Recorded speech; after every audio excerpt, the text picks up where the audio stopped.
Fração real, ou melhor, o que faz com que minha fração exista, é o fato do denominador dela ser diferente de zero. Então, o enunciado aí de cima que diz quais são os valores possíveis para x, ele está dizendo quais são os valores que façam com que essa minha fração exista.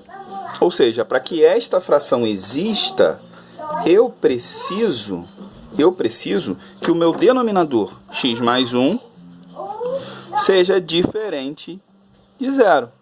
Ok? Resolvendo, x precisa ser diferente de menos 1. Então, quais são os valores possíveis para x? São todos os números reais, exceto o 1 negativo. E nesse caso da letra B, eu tenho 2x mais 7 sobre x ao quadrado menos 9.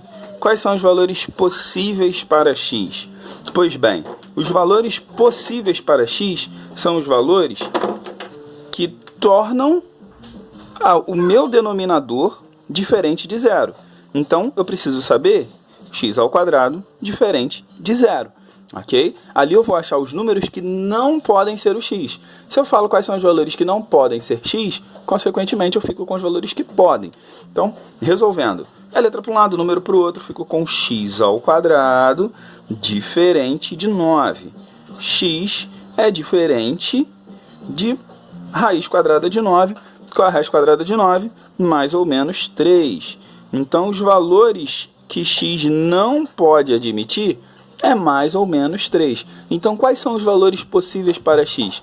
São todos os números dos conjuntos reais, exceto o 3 positivo e o 3 negativo. Todos os outros podem, só esses dois que não podem. Esse é um pouquinho, não é?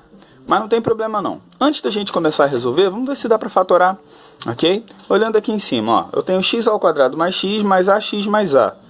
Lá no primeiro, eu consigo colocar o x em evidência, né? Dá para fazer por fator comum, ver se não dá. Ali, ó, fatora aqueles dois lá. Beleza? Então, acho que dá para fazer por fator comum. Fatorando lá em cima, eu fico com x em evidência. Terei x mais 1 mais a em evidência. Fico com x mais 1. Dá para ver que vai dar por agrupamento mesmo. Ali embaixo eu tenho um trinômio do quadrado perfeito. Eu posso tirar a raiz quadrada do primeiro e a raiz quadrada do último. Fico com x mais 1. Vamos multiplicar por 2 para ver se dá o do meio. 2 vezes o x, 2x. 2x vezes 1, 2x. Deu o valor do meio. Então, eu posso elevar ao quadrado. Ok?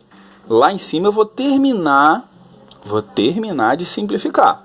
Então, ó, vou colocar os dois parênteses em evidência. Fico com x mais 1 sobre x mais a. Vezes x mais a, desculpa. Sobre x mais 1 ao quadrado. Agora eu consigo simplificar, não consigo? Olha lá, ó. Cortar o x mais 1 de cima com o x mais 1 de baixo. Fico com x mais a sobre x mais 1.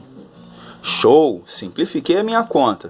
Só que eu não quero só simplificar, eu quero saber quais são os valores possíveis para x. Para saber quais são os valores possíveis para x, eu vou dizer que o denominador tem que ser diferente de zero. Ok? Chegar um pouquinho para o lado que você não está vendo. O denominador tem que ser diferente de zero. É letra para um lado, é número para o outro. Então, x precisa ser diferente de menos 1. Os valores de x são todos os números reais, exceto o menos 1. Beleza?